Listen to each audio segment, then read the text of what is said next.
સમાચારની શરૂઆત કરીએ તો સમાચાર સામે આવી રહ્યા છે। ભાવનગરમાં હીરાના કારખાના બંધ થયા છે। 40% હીરાના કારખાનાઓ બંધ હાલતમાં જોવા મળ્યા। કારખાના બંધ થતા કહી શકાય કે હીરાઘસુ બન્યા બેરોજગાર। તો રત્ન કલાકારો બેરોજગાર બન્યા છે। ભાવનગર જિલ્લામાં 3000થી વધુ કારખાના, જેમાં રશિયા અને યુક્રેનના યુદ્ધ બાદ હાલ મંદી સર્જાઈ રહી હતી। તો હાલ 2 લાખથી વધુ રત્ન કલાકારો માટે બેરોજગારીનું સંકટ ઘેરાયું છે। વ્યાપક મંદીના કારણે હીરાના કારખાનાઓ બંધ થયા છે। અનેક કારખાનાઓ બંધ થવાના આરે પણ ઊભા થયા। તો સમાચાર સામે આવી રહ્યા છે। ભાવનગરમાં હીરાના કારખાના બંધ થયા છે। 40% હીરાના કારખાનાઓ બંધ થયા। તો રશિયા અને યુક્રેનના યુદ્ધ બાદ આ મંદી સર્જાઈ। 2 લાખથી વધુ રત્ન કલાકારો માટે બેરોજગારીનું સંકટ ઘેરાયું છે।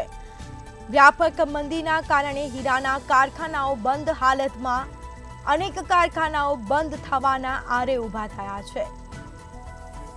તો મંદીનો માહોલ જોવા મળ્યો છે। ભાવનગરમાં હીરાના કારખાના બંધ થયા।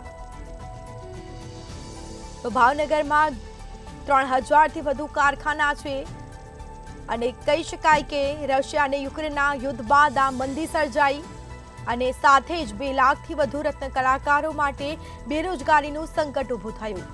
વ્યાપક મંદીના કારણે હીરાના કારખાનાઓ બંધ થયા છે। વધુ વિગતો સાથે સંવાદદાતા હિરેન ચૌહાણ ફોનલાઈન પર જોડાઈ ગયા છે। જી, ભાવનગરમાં હીરાના કારખાના બંધ થવાના આરે ઊભા થયા છે, શું માહિતી?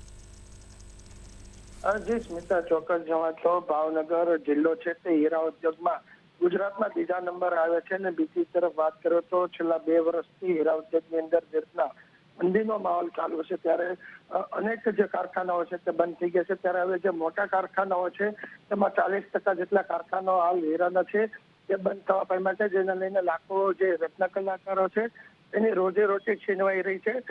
બીજી તરફ વાત કરો તો જે રીતના વૈશ્વિક મંદી અને જે યુદ્ધ વૈશ્વિક સ્તરે ચાલે છે તેને લઈને હીરાની જે રફ હોય છે તે અપૂરતા પ્રમાણમાં આવતી હોય છે, જેને લઈને રફનો ભાવ પણ ઊંચો રહેતો હોય છે અને તૈયાર માલ જે હીરાનો થતો હોય છે તે વેચાતો નથી।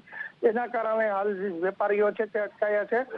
બીજી તરફ વાત કરીએ તો ભાવનગર જિલ્લામાં આશરે 2 લાખ કરતા પણ વધારે રત્ન કલાકારો છે તે હીરાના ઉદ્યોગ સાથે સંકળાયેલા છે। જે કારખાનાઓ બંધ થયા છે તેને લઈને લાખો લોકો છે હાલ બેરોજગાર બન્યા છે, કારણ કે રત્ન કલાકાર છે હીરાના ધંધા સાથે જે સંકળાયેલો લોકો છે તે બીજું કામ કરી નથી શકતા। તેને લઈને તેને કામ પણ નથી મળ્યું। હાલ જે રીતના ભાવનગર જિલ્લાના ડાયમંડ એસોસિએશનના પ્રમુખ દ્વારા મળતી વિગત અનુસાર ભાવનગર જિલ્લાની વાત કરીએ તો જે રીતના દિવાળી પહેલા તો જે નાના કારખાના હતા મોટા ભાગના બંધ થયા હતા, પરંતુ જે સક્ષમ કારખાના કહેવાય કે મોટા વેપારીઓ કહેવાય તે 40% બંધ થયા છે। ત્યારે જોવાનું રહ્યું કે આવનારા સમયમાં આજે હીરાનો ધંધો છે તેને વેગ મળશે કે જે હજી ચાલુ જે 60% કારખાનાઓ ચાલુ છે તે પણ બંધ થશે। જી બિલકુલ જી, તમામ જાણકારી આપવા બદલ આપનો આભાર। તો ભાવનગરમાં હીરાના કારખાના છે તે બંધ થયા છે। 40% હીરાના કારખાનાઓ બંધ થયા। કારખાના બંધ થતા રત્ન કલાકારો માટે બેરોજગારીનું સંકટ ઊભું થયું છે। વ્યાપક મંદીના કારણે હીરાના કારખાનાઓ બંધ થયા છે।